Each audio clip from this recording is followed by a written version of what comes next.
Mnisikilize vizuri. Nilipoangalia nikasema nione kama kuko wanaume na wanawake, si ndio? Nione kama kuko wazungu na weusi. Na nione kama kuna vijana kama ninyi wanaojua kucheza vizuri. Lakini nikakuta watu wote ni sawa sawa. Si ni hapo niliishia?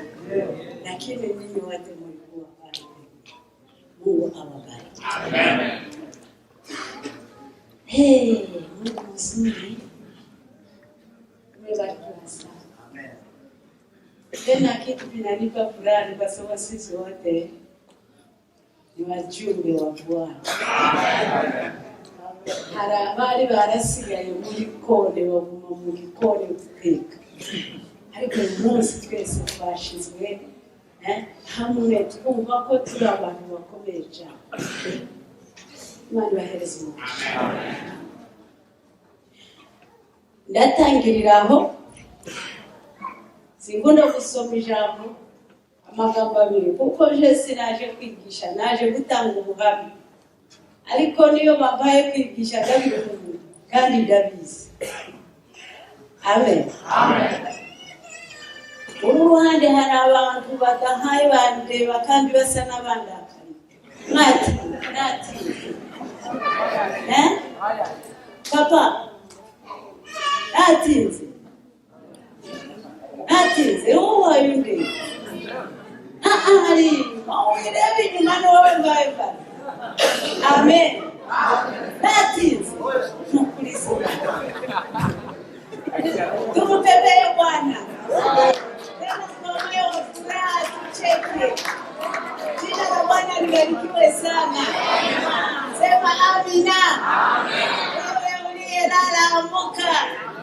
Saa inaenea. Amina. Mungu awabariki sana. Yo Mama Domitila nikaingizwa ndani ya ule mji unaoitwa Paradiso ya Watakatifu. Ulikuwa watu wazuri. Nilishasema hari abantu beza bariko baririmbira bacuranga, bavuzaga inanga sinshobora kuzibabwira, bari bafite amajwi asize, bararirimbaga kandi babyina. Nukuri numva umunezero mwinshi cyane. Ndabaza ni bande bantu baba bahaye baririmba inanga zimeze ko barambira ngo n'abantu bavuye hari iwabisi. Muzazuririmbira impano z'umenya ko iba ari impano y'Imana. Bibiliya iravuga ngo ibindi byose bizahagarara. Abavuga butumwa bakomeye nk'aba papa pastor natwe twebwe abagenzi isi yose ngo tuzashika turuhuke. Ariko ngo hazaba kuririmbira Uwiteka iteka n'iteka milele na milele. Amen. Nimba ufite impano yo gucuranga chochea. Nimba uri umukorari chochea. Tumuimbie Bwana, mbinguni wanaimba usiku na mchana, wakerubi na waserafi kuinama na kuimba. Ngimba nizasigara mwisho. Imana ibahereze umugisha. Amen. Barambwira ngo abana b'Akristo bapfuye bava mu Misiri baho baruhuke. Kandi ngo niho yitwa Paradiso. Ryazagera umunyabyaha. Iki jambo ushaka kubagiza. Ntibazagera umunyabyaha kandi ntihazagera umupagani. Umunyabyaha n'umupagani ni abantu babiri batandukanye. Nyamara sehemu yao ni moja. Ambira ngo umupagani ni umuntu utarakira umwami Yesu Kristo kumukiza n'umucunguzi. Mtu hajamwamini Bwana Yesu Kristo hata siku moja, huyo ni mpagani. Lakini mwenye dhambi ni yule aliyeamini Yesu Kristo kama yeye ni mwana wa Mungu, alikufa akafufuka ili achukue dhambi ya ulimwengu. Lakini baadaye hakubadilika katika maisha yake. Huyo anasali, anaimba, anatabiri, anafanya kazi yote ya Mungu kanisani. Baada ya kutoka kanisani, kama ni mwizi anaiba, kama ni mzinzi anasharati, kama ni mchawi analoga. Lakini siku ya Mungu yuko kanisani, anasali na anaimba. Huyo ni mwenye dhambi. Akaniambia hawa watu wawili ni tofauti, lakini sehemu yao ni moja, na wote hawawezi kuingia katika ufalme wa mbinguni, na hawawezi kuingia katika mji huu wa paradiso. Ndipo nikaangalia nikaona wote wana sura moja, wote wana vazi moja, wote hakuna mrefu, hakuna mfupi, hakuna mwembamba na hakuna mnene kama Mama Domitila. Wote ni sawa sawa. Mungu akubariki. Amen. Siku moja upate kuingia katika mji. Nikafurahi. Akaniambia angalia sura zao hazina haja na mafuta tena wala sabuni. Hawahitaji parfait. Maana wanang'aa. Na bado hawajangaa vizuri kwa sababu hawajamuona Yesu Kristo. Na kila siku analia wakisema, yuko wapi mfalme wetu aliyekufa kwa ajili yetu tupate kumuona? Bado hawajamuona. Na siku watamuona watafanana naye. Hebu pepea Bwana. Amen. Sema amen. Amen. Kisha akaniambia vile unawaona bado furaha yao haijatimilika. Na sura zao hazijawa nzuri, lakini bado wanamuona Yesu. Biblia inasema ama mwimbaji amesema tutabadilika tutafanana naye. Tukishaacha mwili huu wa udongo utakaooza, tukauvue tunaoacha, tutavikwa mwili mpya. Kisha wakaniambia umeona watakatifu mahali wanapumzishwa? Mwenye dhambi hana uwezo wa kuingia hapa. Mbingu ni takatifu na Mungu ni mtakatifu, na watakaomwona Mungu ni wale watakatifu. Bila huo utakatifu huwezi kumwona Mungu. Wakaniambia umeona paradiso watakatifu, mahali ambapo watu wa Mungu wanachunga. Tukakuonesha Yerusalemu mpya. Yo, haleluya. Amen. Ese mnafurahi kwenda mbinguni kweli? Ndio. Mungu awabariki. Amen. Nikaona wananipeleka. Kidogo nikaona wananifikisha fasi moja, kulikuwa mtoni mzuri, uruzi rwizacha. Uruzi rwera rukayangana. Nkareba amazi nkareba iriya.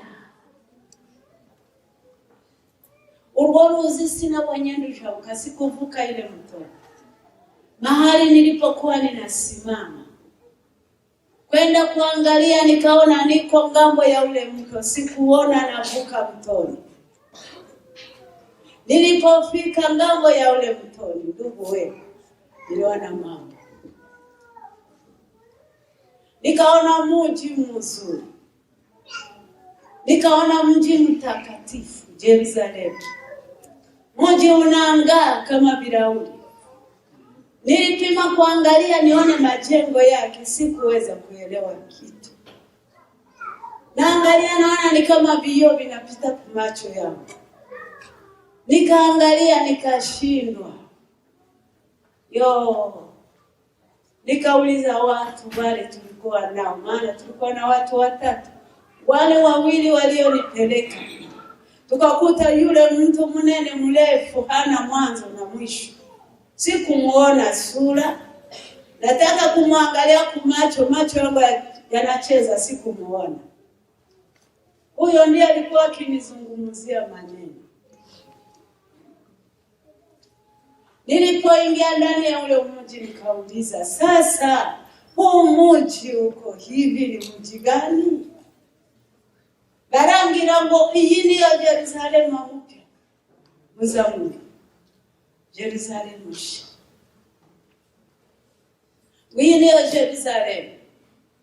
Ndugu we, Mungu akubariki upate kuwa na nia ya kuingia katika ufalme. Mbingu iko, Mungu mwenyewe iko, na watakatifu deja wako, na wengine tumo njiani. Ukipenda twende mbinguni, usipopenda kazi yako, lakini mbingu iko. Niliangalia ule mji nikashangaa, nikasema hebu nitembee nione kama taweza kutembea namna tunatembeaka huko kwetu. Nilipotaka kupima kutembea, nikasikia miguu yangu hainyanyuliwe. Napima, nasikia miguu yangu iko inadeza. Ni kama mtu anakanyaga kwenye rasoro. Sifa kwa Mungu. Wakaniambia wewe hauwezi kutembea ndani ya mji huu. Ushobora kugenda muri muhana kuko tamudura ugenda. Barambira muhini ya Jerusalem yubaswe n'ukuboko k'Uwiteka. Kandi ahandi Uwiteka yateguriye abamukunda. Hazaba umunezero udashira, hazaba ibyishimo by'iteka n'iteka. Sema amen. Amen. Angira wali ko nta muntu urashobora kuhakana. Niyo mpamvu ashobora. Wakaniambia mji huo hakuna mtu alishaingia ndani mwake. Na hakuna mtu alishatembelea ndani ya mji. Lakini ni mji mtakatifu Mungu ametengeneza juu ya walio wake. Nikaangalia. Nikasema lakini katika mji huu na mimi nitaka. Ndavuga n'ukuri nzaja mu ijuru. Niba Imana yanyeretse ibi bintu, umunsi umwe naje nzabana na Yesu muri uyu mujyi, kandi ntakizamuza kandi uko nikomeza. Mani bahereza. Amen. Igihe nagarutse mvuye muri iyo safari, ndabwiye abantu ndababwira umwaka wa mbere wa kabiri wa gatatu, abasore barambira ngo ariko ngo nuguma kuvuga ibyo nzaje. Umunsi uzahindukira ukagwa mu cyaha, bizagenda gute n'abantu uri mukubwira? Ndavuga muri fwa uko niko na Paulo yavuze. Mani bahereza. Ndavuga niba narabonye ibintu kagenda mu ijuru, kagenda mu ijuru, kabona ibyiza byako, kabona amahoro ariyo, kabona ubwe nzavayo nije kwandi. Zaje ukuboko mwene simubwira mzaja. Tena sema kwa nguvu. Hakikisha pasta. Mpatie mkono mwambie zaenda mbinguni. Tena sema kwa nguvu. Maana unalo litamuka ndilo hilo litakalokupata. Sifa kwa Mungu. Kuna wengine hawapendake kusema ama kurudilia maneno. Nasema ambia mwenzangu nitaenda mbinguni. Nitaenda. Mungu akubariki twende. Amina. Mungu anatamuka. Mungu ahereze. Tangia hiyo siku nikasema nitaenda mbinguni. Mji huyo sio mimi niliuona, Yohana pia aliuona. Mungu awabariki. Ibrahimu akauona mji huo mtakatifu, lakini yeye aliuona kwa imani. Biblia inasema akaamua kutoka katika nyumba za kifalme, akaenda kukaa kwenye mahema pamoja na Isaka na Yakobo. Wase walikuwa wakitumainia mji mtakatifu Yerusalemu. Mungu akubariki. Kuna watu wanahubiriwa injili hawapende kusikia. Wakanyama mbukankisasa. Wazuvuga bakagukubita. Ariko tuzaja mu ijuru. Imana iguhereze umugisha. Amen. Vuga watura ngo tuzaja mu ijuru. Ijambo rihora mu kanwa kawe. Ijambo rirarema. Amina. Ijambo linarema. Ijambo niryo burozi. Niba muza mwumva abarozi sibyabiheko bavuga bahora baza n'abazura ni uburozi buva mu kanwa kawe. Biriya niko bivuga ngo si kiva mu nda si kijamo ariko ni ikivamo ndio uchawi wa mwisho. Ndani ndio hali wivu, ndio hali chuki, ndio watu wa kila namna. Ariko abaja mu ijuru nabere Imana bahereza umugisha. Mpaka wahubiri, mpaka wahangaike, walale kwenye simenti, wanaomba, wanafunga, eti wahubiri habari njema ya ufalme wa mbinguni kusudi uokoke. Kwa sababu Joseph amekataa sisi wote twende kwenye kilio, no. Kwa sababu Mary umekataa kuamini Yesu Kristo ama kuacha dhambi zako, sisi wote tuingie kwenye kilio, matanga ifanyike, injili isihubiriwe, haiwezekani. Ukipenda utaenda mbinguni, usipopenda baki jinsi ulivyo, lakini tutaenda mbinguni.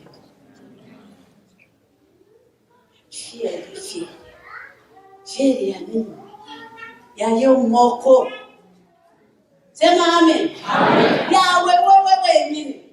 Nituzavuga ubutumwa ngo twishonjeshe twiyice na Yesu ngiye umwana w'Imana wamanutse agapfa akaja ku musaraba, reality yamuhezeho yamuvuyeho. Ngo mpaka abakozi b'Imana baziyice bapfe kugira ngo ukizwe wowe urinde.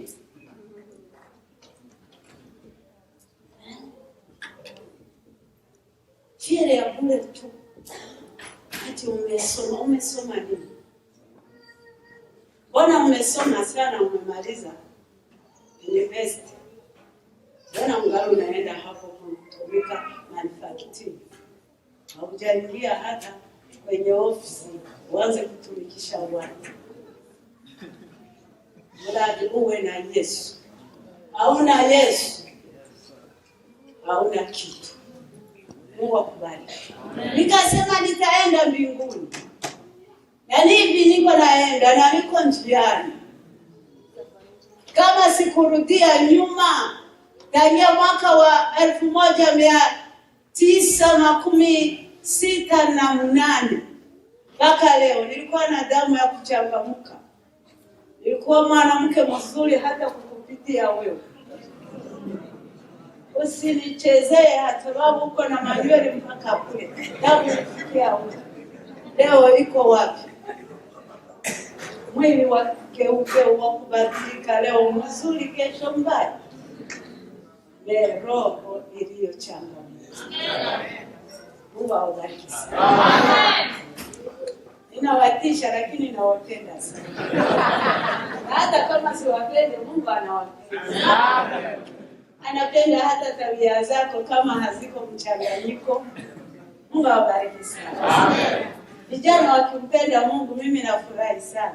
Kwa sababu wanatumia nguvu zao zote kwa ajili ya kumtumikia Mungu. Mambo yenyewe hatuwezi kufanya, ninyi mnayafanya. Lakini tena ni rahisi kuchanganya mambo. Yesu akiwa ndani, mambo yote sawa sawa. Sio? Ndio. Kisha kunionyesha ule mji nikaona. Nikasema hakika mbingu iko. Na nimesimama hapa kuwashuhudia ya kwamba neno la Mungu ni kweli. Biblia ni neno la Mungu. Usionee injili haya, maana ni ujumbe wa Mungu uletao wokovu kwa kila mtu.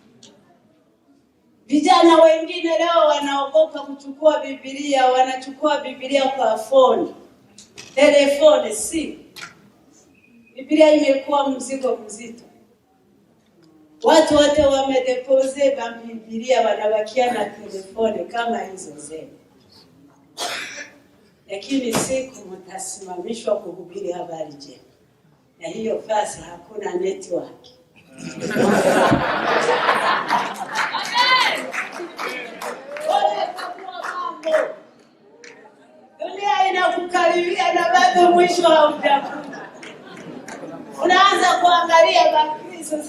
tuelekee wapi? Ndiyo, ni mambo ya siasa ya kidogo tu. Biblia ni neno la Mungu. Amen. Nani uchukue kama mzigo, kasiraha ya kupiganisha. Amen. Mungu awabariki sana. Amen.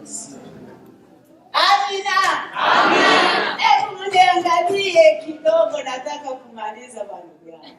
Mlitoka mbali sana kwa kuja kutusikia. Ni lazima mwokote kitu ya maana. Mwende mkiwaambia watu pastor wako, mbia hivi na hivi. Kisha hapo sasa ndipo akaniambia, umeona paradiso watakatifu, mahali watu wa Mungu wanapumzishwa kutoka duniani. Umeona paradiso ya watakatifu, umeona Yerusalemu, mahali tutakuwa pamoja na Bwana milele. Furaha isiyo na mwisho. Twende basi tukuoneshe ile fasi watu wanaendaka, wale wanatoka duniani wakiwa wapagani na wenye dhambi. Aha, wenye byaha n'abapagani baza baje bavuye hari iwanyu. Numubabara. Mbona ko bajana bangeza ahantu nabonye hari inyanja imeze nk'inyanja itukura y'umuriro. Sanga harimo abantu bameze nk'inyeregeri. Nyengere. Hawana hesabu. Watu wengi wao walikuwa kama unyengelele ndani ya ile bahari. Walikuwa na kilio na machozi. Walikuwa wakiumwa na vidudu kama waimbu ya Afrika. Walikuwa wakijiparura na kujikuna, wakipiga kelele. Yule mtu akaniambia, sikiliza kilio ya wenye dhambi, namna wanavyolia usiku na mchana. Utegere kusawunga. Nubako barira bavuga ngo yo mana we. Wichiza nuko watuvana ukaja kuduta muri wa muriro tugashira ngo tukareka guteseka buki.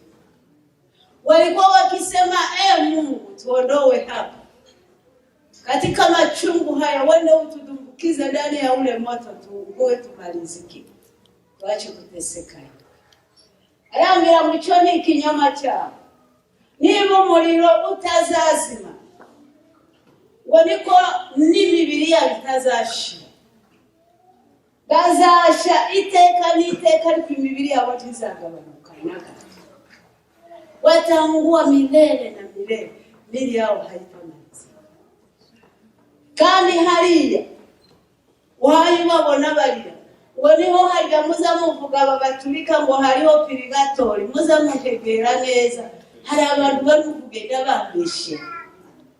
Ngo naravuze ngo mu ijuru hariho purigatori. Ngo narabeshe. Jesi nabonye purigatori muntegere. Ngo abakristo babaturika muza muvuga ngo hariho purigatori, ngo umuntu apfuye ari umunyabyaha ngo bamusomera misa, ngo hanyuma wakazamurwa akaja muri paradiso y'ababari. Arambaza ngo ni iyihe Biblia ivuga gutyo? Biblia gani inaeleza hivyo? Kama mtu akiisha kufa na dhambi kisha wanamwombea misa anaenda paradiso. Biblia gani inasema hivyo? Labda njewe sinzi kusoma. Mama usilali. Sinzi gusoma kuko niko baza batwigisha. Arambira ngo mahubiri ya uongo. Mtu akiisha kufa na dhambi zake, akiisha ingia pale hawezi tena kupatoka. Ni kungoja siku ya kuhukumiwa. Ukufa na dhambi zako, nao bagusomera misa, nao bagutangirizaka, nao bakora byose, wamaze gupfa ngo ntagakiza kari hakurya y'urupfu. Ni gucirwa urubanza ruhanye n'ibyo wakoze. Kisha kufa atabakombea sadaka, batoza sadaka, baombe misa, bapadiri wasimame na bandugu. Hakuna wokovu ngambo ya mauti. Ni kuhukumiwa kadiri ya matendo yao. Uri hariya wese ngo ntashobora kuhava kandi waje muri paradiso. bigatuma ugasengera abapfuye. Arambwira ngo reba bose bapagana aho bari, kandi umubabaro wabo turagwira, kuko hariya nabo baracaruhutse. Umunsi abakristo bazava muri paradizo baja i Yerusalemu, niwo munsi abanyabyaha bazava muri uyu mubabaro batabwe mu muriro utazima, kuko umuriro turakingurwa kugeza uyu munsi. Uzakingurwa umunsi umwe gusa w'imvera. Moto bado haijafunguliwa, bado inafungwa mpaka siku ya mwisho. Wakristo wanaenda ku Yerusalemu, wapagani wanaingia Jehanamu milele na milele. Mateso haya na mwisho. Leo tunacheza na dhambi, tunahubiriwa, tunasikia, lakini hatuitiki. Lakini siku inakuja. Waliniambia sasa, si unaona mahali wanachungwa moto, njoo ukaone ule moto. Ngongwe nurebe wa muriro muza mumva babagana. Imana yanyeretse ibintu bikomeye cyane. Ngiye kureba mbona ikintu kimeze nk'urwobo runini. Muri urwo rwobo barambwira ngo itegereze neza, naho se mbona umwijima. Barambwira ngo itegereze mbona ibintu bimeze nk'ingunguru. Sinzi ko muzi ngunguru. Pipa. Nikaona vitu ndani ya ile shimo kama pipa. Waliniambia hesabu.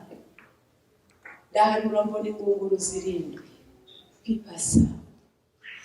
Barambwira ngo izo nizo zibitse wa muriro muza mwumva, uzajya banzibina. Uyu munsi kurashirwa hanze. Pipa hizo ndizo zinachunga yule moto mpaka siku ya mwisho wa dunia ndipo itafunguliwa. Mbona ko bambika ibintu, barambwira ngo jugunya iriya wumva ibintu birimo, kuko dushobora kubibona n'amaso, kubyumva gusa, kubibona mpaka kubyumva. Piga hiyo kitu kule, usikilize vitu vinachungwa mle ndani. Ile kitu nikaizola, nikaitupa. Nilipoitupa nilisikia mngolomo wa ajabu, induru kutinguba. Ngira ngo umuriro kera wakimbutse wagiye hanze. Ndiruka nirukira abantu nabo bakiruka bakavunga, nagira ngo bafate bakancika. Nakimbilia wale watu, nikikimbia ule mngolomo wa ile moto. Ninapowasogelea nao wananikimbia. Nikaenda haraka, nikaenda kuona kama ninaangukia fasi moja. Niliwaza nimekwisha kurungura na kumalizika. Numva gapingu mungu watu mwana. Alipopona kubaza baramsusa.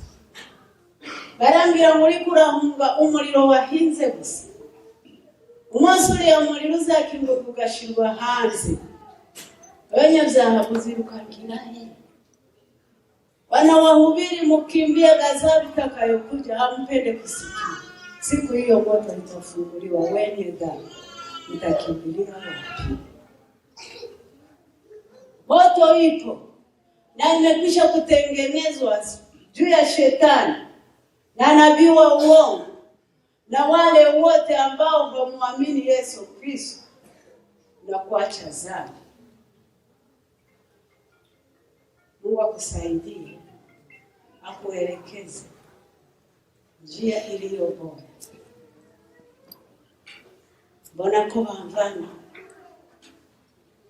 Arambwira niba ushaka guhungulia muriro, ugende wakira umwami Yesu umukiza n'umucunguzi. Numara ureka ibyaha, ugende ko kuja mu Imana. Uzahukiza umuriro, utakuwa umeokoka ile moto. Mbona ko bamvana? Maneno. Barambwira ngo numaze kubona inzira zibiri. Inzira yo kuja mu ijuru n'inzira yo kuja mu muriro. Njia ni mbili tu. Kuingia njia ya mbinguni na kuingia njia ya Jehanamu, zote mbele yako. Ni wewe mwenyewe utaamua kwenda motoni ama kwenda katika ufalme wa Mungu. Ni wewe peke yako. Akaniambia njoo sasa nikuoneshe mahali ambapo matendo ya kila mtu yanangoja. aho imirimo y'umuntu imurindiriye. Ndangirizaho hagarare Imana ihereze umugisha kubera ko imusinzira wishurira ndagutunga ubutoki nubwo ntazi izina ryawe. Imana ihereze umugisha. Barambwira ngo ngwino tukwereka aho imirimo y'umuntu wese imurindiriye kandi ndashaka kwaho wakaniambia ndio tukuoneshe mahali ambapo matendo ya kila mtu yanamngojea. Uwe mpagani, uwe Mkristo, uwe mdogo ama mkubwa, njoo uone. Bonako banjana bangeza ahantu hari ikintu kimeze nk'akabati ngaka. Ariko mbonako bakanda kakabati kose karafunguka. Sinabonye iherezo ni itangiriro ni iherezo. Ile kabati nikaona inafunguliwa, sikuona mwanzo wake na mwisho wake. Nabonye makaratasi ameze nkabiri ya byatsi biri hanze. Haiweze kuhesabiriwa. Arambira ngo ile makaratasi ubona hariya muri kariya kabati. Hapo ndipo pana dossier ya kila mtu. Niho hari dossier y'umuntu wese utuye kwisi. Waba umupagani, waba umukristo, waba uwundi wese, waba perezida, waba minisitiri, n'umuntu wese utazwi, n'umuntu wese dossier yiwe ngaha. Kandi niho hari inzira zibiri. Inzira yo kuja mu ijuru n'inzira yo kuja mu nikaona makaratasi mengi sana yalikuwa kama matiti. Wakaniambia hizo ndipo pana dossier ya kila mtu mwenye anaishi duniani. Na zile njia zote mbili ziko hapa. Hakuna njia ya mkato. Eti ndapitizia hivi kama tunavyofanya leo. Sitasema nini. Unajua ulipokuja, mahali ulipopitia, dossier yako. Hiyo Mungu anajua. Najua yangu, sijui yako. Lakini wewe unajielewa.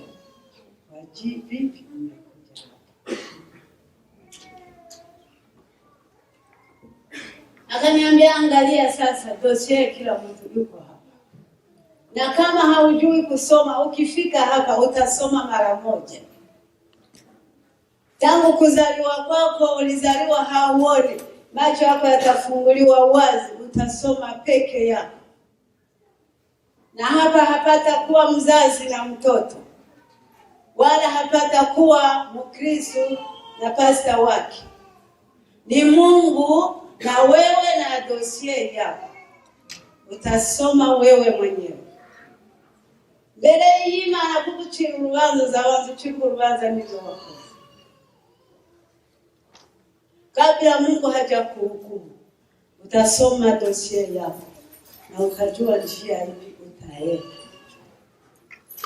Nisikilize kidogo. Kama haujui kusoma, utasoma hapa. Kipofu ulizaliwa, tangu kuzaliwa kwako utakuwa kama sijui nini. Mambo yote utayaona wazi. Ila jambo moja ambalo ninawaambia watu, hata ungelikuwa nani, sijui unaweza kujisawisha mambo uliona. Na nikiyasema ninakuwa kama niko nayaona. Je, kubona mbona dossier yangu mbele yangu. Ngondebe izina mama Domitila. Musi izina ryanje matendo yangu yote. Kitu yote nilifanya tangia ujana wangu mpaka ile siku. Inaandikwa na siku na saa na minuti. Na leo ukibuka n'umunsi nabikoze n'isaha ira. Isoni ziranyica. Ubwoba burafata. Ndavuga ko ntarizi gusoma bigenze bite.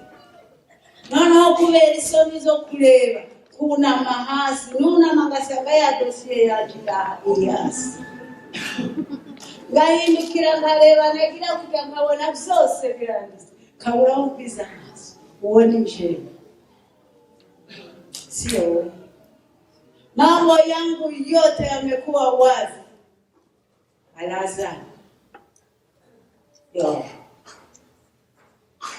niba ari ikintu nibye nuko nachibye ni kama niliiba kitu na namna niliiba, kama ni pesa, kama ni nini na namna niliiba, na namna nilifichika, na namna nilienda nyumbani nikaenda kufungua vile niliiba, na siku na saa na minute yo nagahinda. Kama ni mtu tulikuwa tunapigana tunagombana, tuko napigana pale pale. Naba ari umuntu twariko tugenda tugamba ba mama mnaliwa kutetana. N'abagabo basigaye bagamba.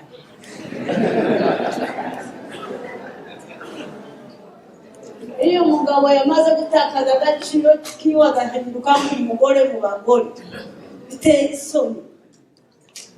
Hari ibintu bimwe bitagomba kubarizwa mu bagabo, ariko abagabo bana basigaye baracurana mu matiku barimo. Amen. Amen. Nanga hereza umugisha.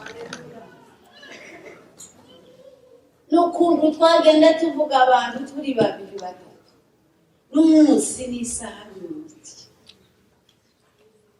Niba ari icyaha cy'ubusambanyi, reka mbabwire imbere y'Imana ntabwo tuzatsinda icyaha. Na wa mugabo nuko bigenda. Mambo ulifanya usiku wa manane inafunuliwa wazi mchana mbele ya watu, na bado hukumu haijafika. Nilewa na mama. Nikaanza kutetemeka, nikaanza kulia. Ndavuga niki nakora kugira ngo ibyaha byanje bibabarirwe. Barambwira urarize kubera ubibonye. Misi yose ndimuza mubwirwa muzamumva. Leo ndio leo. Angalia ndugu yangu, nani ulifanya usiku wa manane kule kazini unalalaka, na maneno unasema, na ile shokora unaibaka, bombo ya bombo ndugu, na mbele ya Mungu umeiba bombo ama shokora moja, mbele ya Mungu ni kama wewe mwizi uliogomoa begi. Mungu akusaidie tutoke ndani ya dhambi, tuteketeze, tuangushe madhabahu ya Baba. Sema amina. Amina. Kuna watu wanakata shauri eti wa fulani wangali wanaomba miungu. Miungu mingapi unampigia magoti? Yanakutawala wewe, unaomba miungu. Bila uliweka mbele yako ni miungu yako, ni wa Mungu wako. Mungu atusaidie sana. Ariko hari umugabo wagize ishaka yo gutemagura ibicaniro by'abantu. Umugabo witwa Yehu. Mana bahereza umugisha. Icambo uyu munsi tugahitamo gutemagura ibicaniro by'abantu byubatswe mu mitima yacu. Tugenda n'abantu bitwara tutaza dutura, ariko tukabirimbana tukayisengana. Mana bahereza umugisha muri iryo jambo ry'Imana. Nikasema basi munihurumie. Nifanye nini kusudi nisamehe? Wakaniambia nikurudi kule kwenu duniani. Ugeze usubiye hari iwawe. Navuga basi umunsi mzee kuyanyiza. Munirudishe haraka niende nikatuza mzee. Barambwira ngo urarira kubera ubabibona. Igihe cyose baza bababwira muzamu. Sikugeza nuko bizaha by'abandi birabaca bakurikira. igihe abandi bamaze kubabara ibyaha byabo n'ibicumuro byabo bigatwikira, igihe abandi iteka atakibabara iki, ariko abandi ibyaha byabo bigenda bibakurikiye bikiyumva zikurikiye bacuruza.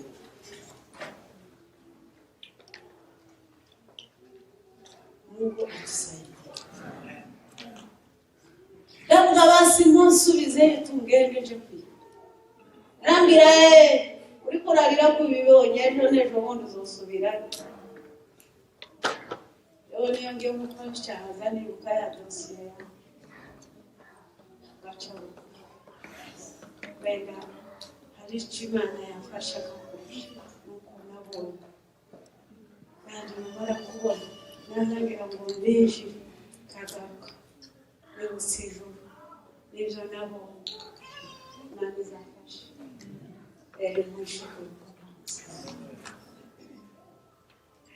Mukozi w'Imana aravuze ngo nimevipiga vita vilivyo vizuri, mwendo nimeumaliza, imani nimeichunga. Mungu akubariki sana, uvipige vita na uvishinde. Turangije mbona ko bankana, mbona ko banjana baza kunyereka abana batoya bapfuye bavuye hano mwisi. Abana beza cyane, sanga baranezerewe bahaye baririmba bakoma amashi. Abana batoya nko gutangirira ku twana dutoya nk'aba Joshua niwe twamye.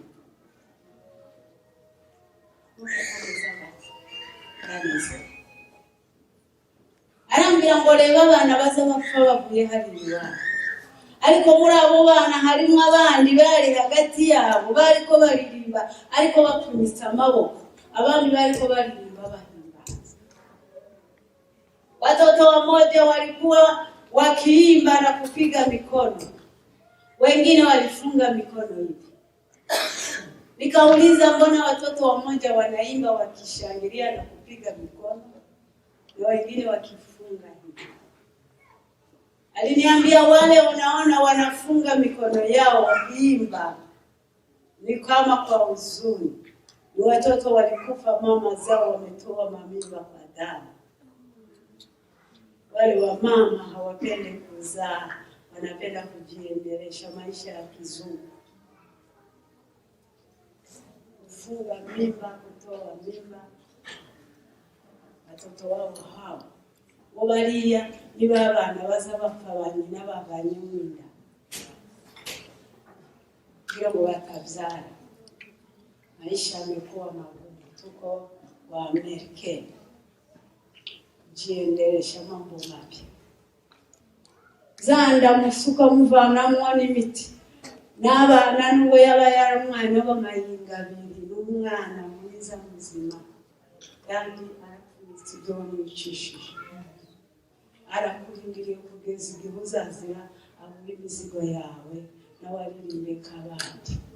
Mtoto wako anakuchunga na madawa yako mpaka utakapokuja kupata madawa yako, kisha anze kuimba kama wengine. Wamama mnaotoa maneno wachawi na wawezi. Karazi umugore wawe kuja gusoma ngo ntavyara agenda kuremo, warangiza waje gusega Imana ikakwereka ibiheko by'abandi. Uongo. Sema amina. Amina. Siza bazabere kwa batazabere. Sipo hapa kwa ajili ya kuwashujia, si watu. Ninasema niliyoambiwa. Uko Mkristo ngali unatoa mimba, wewe ni mchawi mlozi. Unaua, mpaka unaua, unamwanga damu isiyo na hatia. Na kisha unagaragara hapa na kunyosha mikono yako tumejazwa na Mtakatifu yawa. Umuka wera batubwiye uko ari buzitwemeza cyane kandi akagira ubushobozi bwo kutubana. Kaniuliza tufanyeje? Hiyo ni ulizo tuuliza Mungu. Nilipoangalia wale watoto jinsi walivyo na furaha, nikakumbuka mimi sikuzaa. Ndabaza koko nyabana beza hano honest nakoniki ko ndabyaye ubwo utabyaye ni umunyamubabaro naho waba mwiza umeze gute. Birera avuga ngo iyi mubabaro wamaze kuzura umutima wawe ukiyuhagira kwisiba uzumera gusa k'ingurube ihinduza amaboko. Ibyo si biterwa n'ikintu kanaka n'ikagahinda k'umubyeyi. Njyewe numvaga ntari nk'umuntu kubera agahinda nagiraga ku kibagaza, ariko ndavuga ngo icyo nifuza niba hano ari mu ijuru, kama hapa ni mbinguni, munioneshe Mungu. Uwo muntu munini muremure twahoze tuganira, ndamubwira ndugu mwambwiye ngo hano ni mu ijuru kandi nzi ko Imana iba mu ijuru, ndashaka kuyibona nibwira ibibazo byanjye. Mulisema hapa ni mbinguni na Mungu anakuwaka mbinguni, nimuone tu, nimwambie shida yangu. Wa muntu munini muremure arambira ngo vuga tu, Mungu atasikia. Sema lile linalojaa moyoni mwako, Mungu atakusikia. Ndavuga njyewe ndashaka mbona Imana yibwira ikibazo cyawe. Arambira ngo vuga ndani, nari mfite agahayo kenshi kandi nari ko mvuga cyane, ariko umugabo w'igitangaza sinamubonaga mu maso, ishusho yese nigeze nyuma, ariko arambwira ijambo ryiza. Amen. Urashaka kivuge? Niba ubishaka zamura ukuboko, Imana ibahereze. Iyo muzamuye amaboko bita kuvuga amen, ko gukoresha amagambo ariko ukuboko kurorosha kuzamuka. Arambwira ngo banze kuvuga ngo mpaka ubone Imana. Ndavuga mfite umubabaro mu mutima, ndashaka mbona Imana, none sinshaka kubibona, ndabona kandi biri mu ijuru.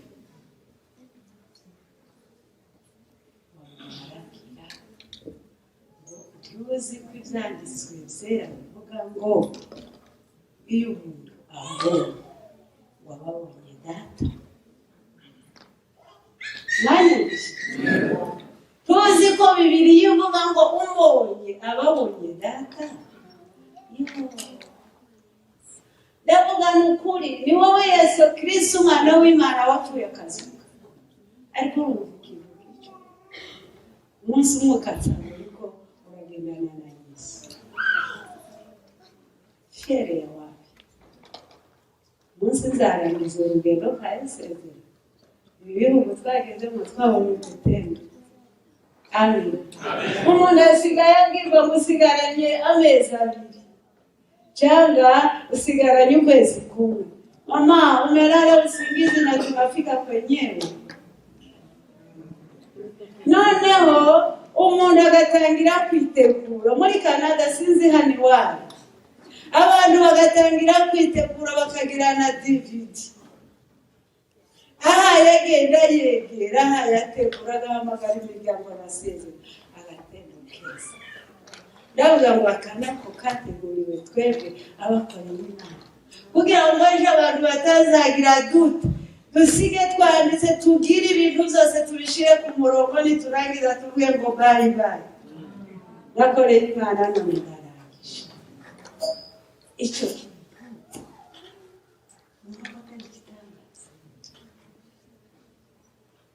Ndamubwira none tagira kurira. Ndavuga njyewe agahinda mfite sinabyaye, ariko ndasaba Imana ngo imuhereze umwana nanje. Sinasabye abana, naravuze ngo Imana ikumwana. Arambwira ngo nicyo gusuha wari gushakira Imana. Ndavuga nicyo. Arambwira ngo okay, turagenda. Ntiyambwira ngo umwana acange ntuzamubona, ariko yarambwira nicyo gusa.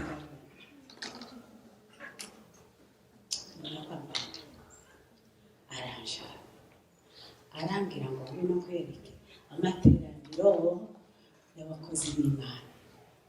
Barakwanyereka amateraniro abiri manini cyane.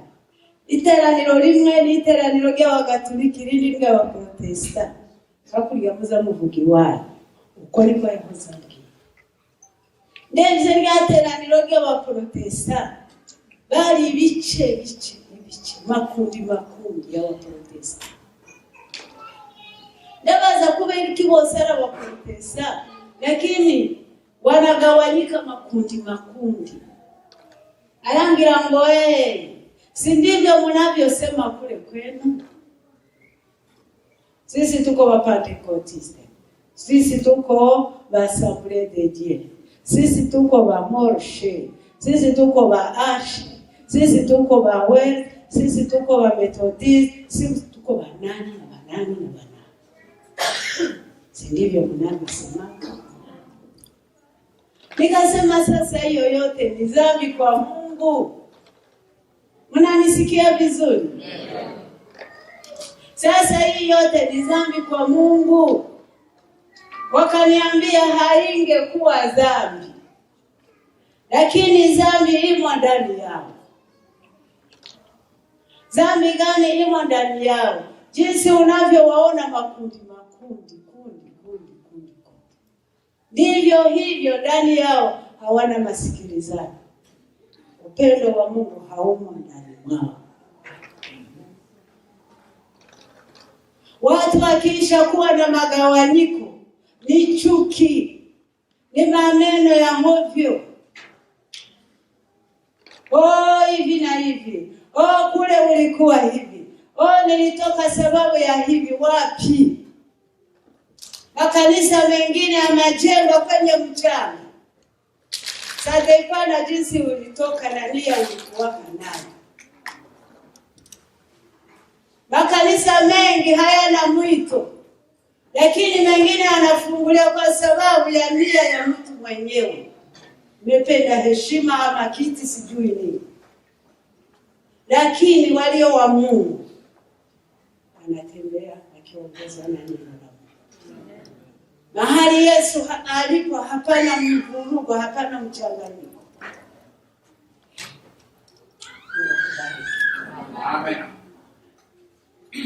Nikasema sasa hiyo ni dhambi. Nasema haingekuwa dhambi, lakini mambo yamo ndani ya mioyo yao ndio dhambi.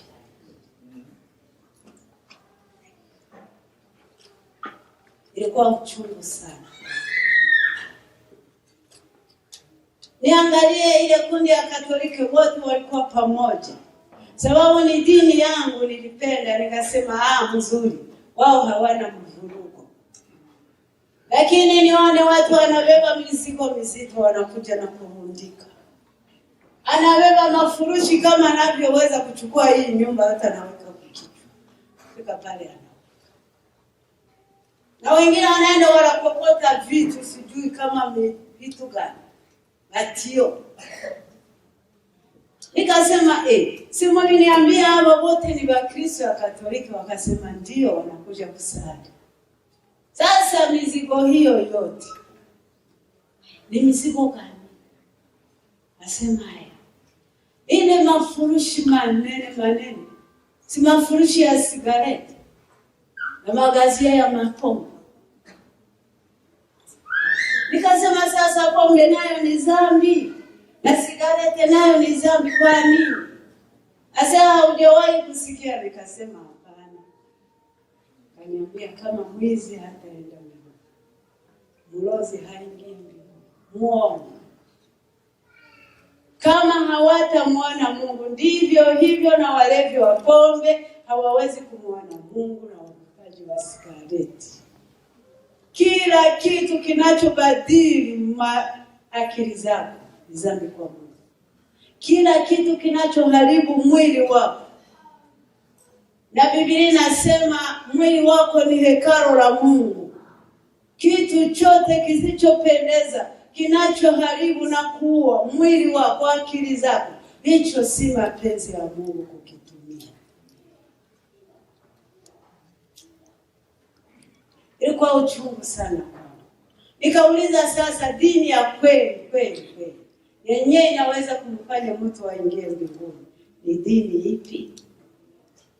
Protestants wana mambo, Katoliki wana mambo. Dini ya kweli ni ipi? Barangira ngo kugira ngo tukubwire idini by'ukuri banzu tubwire idini cyacu niki kuvuga idini. Navuga nje sinzi idini no kukurikira Imana. Barangira ngo kurikira Imana no gukurikira ijambo ry'Imana no kurigitondera. Ariko idini muzamuririmba. Ico gituma muri abanyamadini ariko ntamana mu mitima yao. Wenye dini ndio walimuua Bwana Yesu. Dini sio njia ya kwenda mbinguni. Dini ni kibambazi na kukuachanisha na Mungu. Lakini neno la Mungu. Wakaniambia sisi hatujui dini. Dini ni Mkristo anayeamini Yesu Kristo. Anafuata neno la Mungu kama vile Biblia inasema. Anaongozwa kwa mkono wa Mungu. Anasaidia masikini, anawaangalia wayatima na wajane. Hiyo ndio dini ya kweli. Mungu akubariki. Amen. Sikusikia kama Protestant ndio dini ya kweli. Sikusikia kama katedrali ndio dini ilitoka kwa Mungu. Dini ni Mkristo anayeamini Yesu Kristo. Hana ubaguzi, hana neno lolote. Tena msikuwe mnahukumu watu. Nta burenganzira ufite bwo gucira undi muntu urubanza. Habe n'abamizirima badasenga Yesu. Nta burenganzira ufite bwo kumuhagarara hejuru y'umutuku. Uko Bibiliya iravuga ngo bamaraya bazadufanga ubwami bw'Imana. Wamizirima leo wako wanaokoka na wanaenda mbinguni. Lakini Wakristo wako wanarudi nyuma, wanaenda machaka. Ndio maana usiweze kujisifu kwa jinsi ulivyo leo. Leo ni hivi na kesho ni vingine. Mradi umemjua Mungu na kujua lengo lako. Mungu akusaidie. Wanako bangana. Tadini bangi kwa Biblia. Wanako banjana kandi aho ni ndangiriza. Kugira ngo mbahereze umwanya iyo umuntu yavuze cyane abantu bazabaruha bakaba bakibagirwa n'ibyo baki. Wareke mvuga ibyo gusandangiza. Wende ejo nisubira kubona umwanya zababwira gatoya. Banako banyereka amateraniro y'abapasiteri. Barambira ngo reba iteraniro ry'abakozi b'Imana bose. Kandi wumvirize icyo baje kwiga. Numva ko baraganira ijambo ryerekeye indoa. Baravuga ngo indoa z'abakristo zimaze kuturenga zitubishobora kumenya icyo gukora.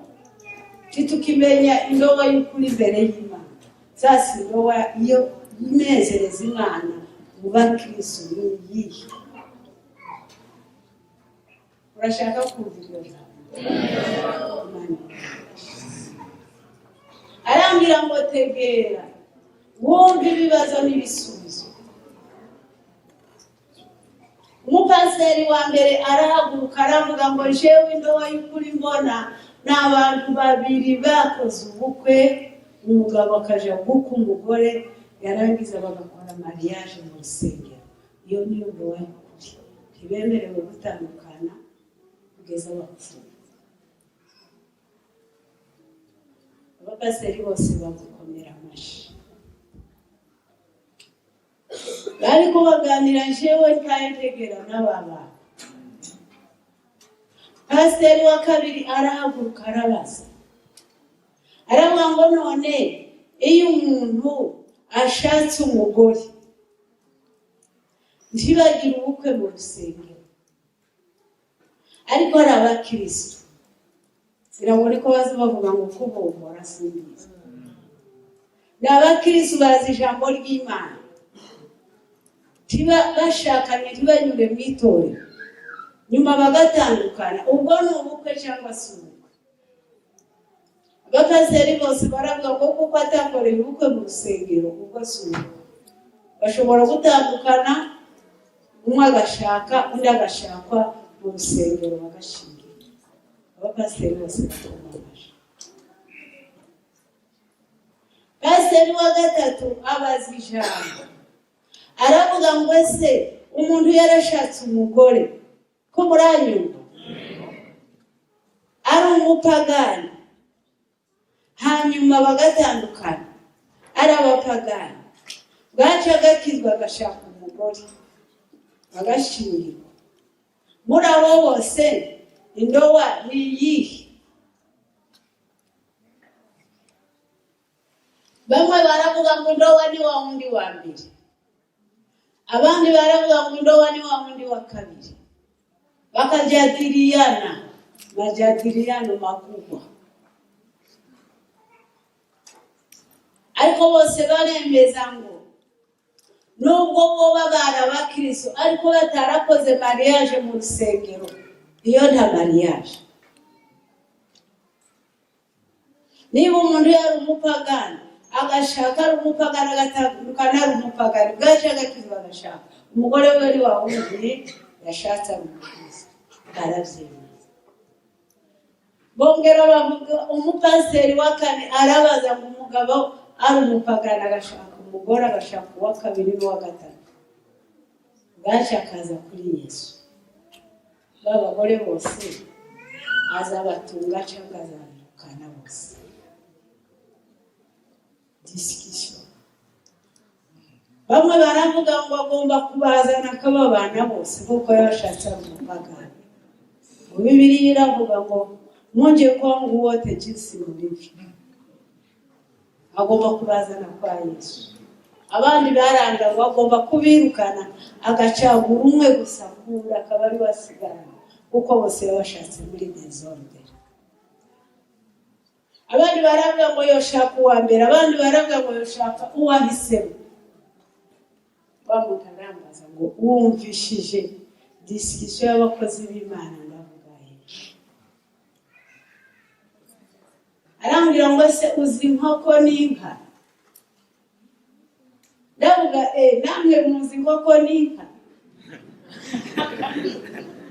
Nawe arasubiza ngo none ngo simwe muza musenga mukavuga ngo Mana waremye isi n'ijuru ngo n'ibiyirimo byose.